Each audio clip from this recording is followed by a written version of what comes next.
Os minerais são classificados em grupos de acordo com a sua composição química.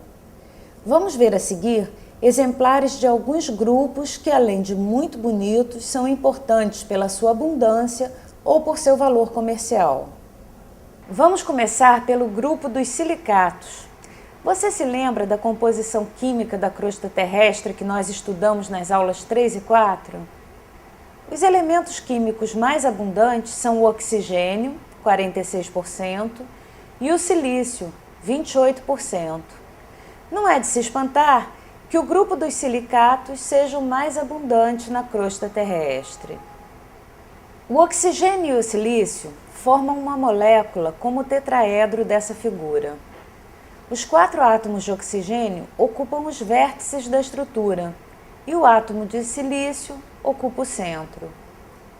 Este arranjo tetraédrico possibilita a formação de uma rede cristalina tridimensional quando há o compartilhamento de um ou mais átomos de oxigênio com os grupos vizinhos. O número de átomos de oxigênio compartilhados, como você vê na figura, define o subgrupo dos silicatos a que o mineral pertence.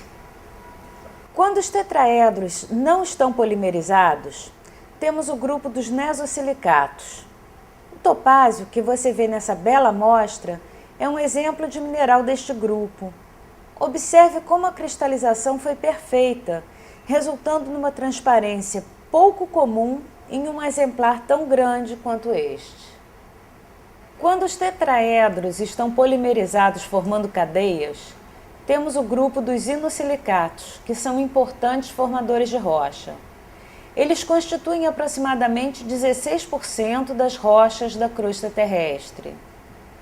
No caso de cadeias simples de silicatos, temos os piroxênios, em geral com a forma de prismas alongados, como nesta amostra de aigerina, um silicato de sódio e ferro.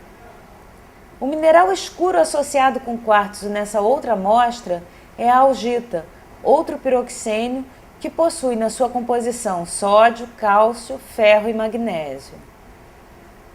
Quando se formam cadeias duplas de silicatos, temos o grupo dos anfibólios, que também se apresentam como prismas alongados. Aqui temos a actinolita e aqui a hornblenda. Este outro exemplar, originário da Bolívia, é uma crocidolita, um anfibólio azul altamente fibroso.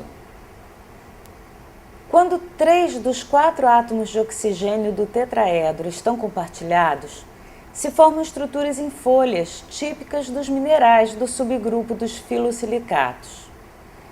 Neste subgrupo, as micas são os mais abundantes, constituindo cerca de 3,8% dos minerais presentes nas rochas da crosta terrestre.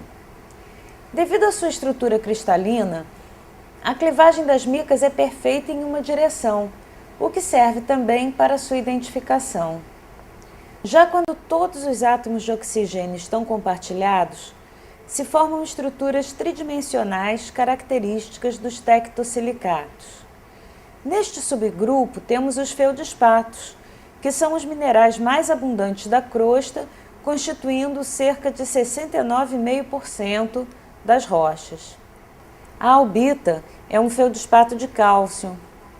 Aparece aqui associada com a mica muscovita. A albita é esse mineral branco e a muscovita é o filosilicato, em forma de folhas.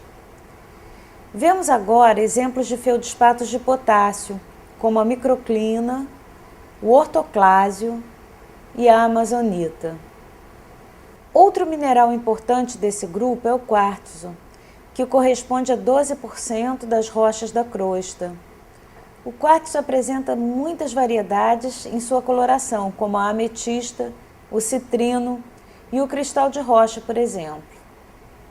Veremos agora outros grupos importantes de minerais, como os óxidos. A hematita é um óxido de ferro e é também um importante minério de ferro.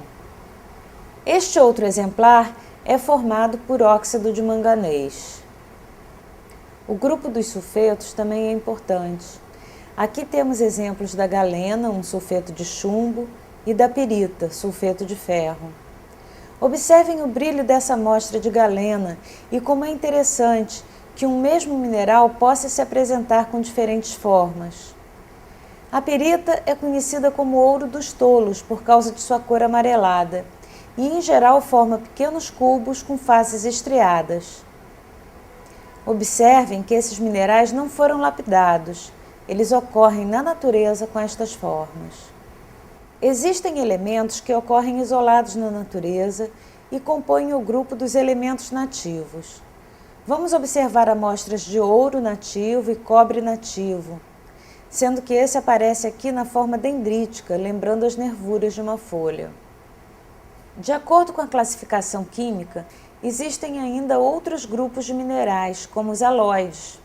A halita, o sal de cozinha, é também um mineral. Outro grupo importante é o dos carbonatos.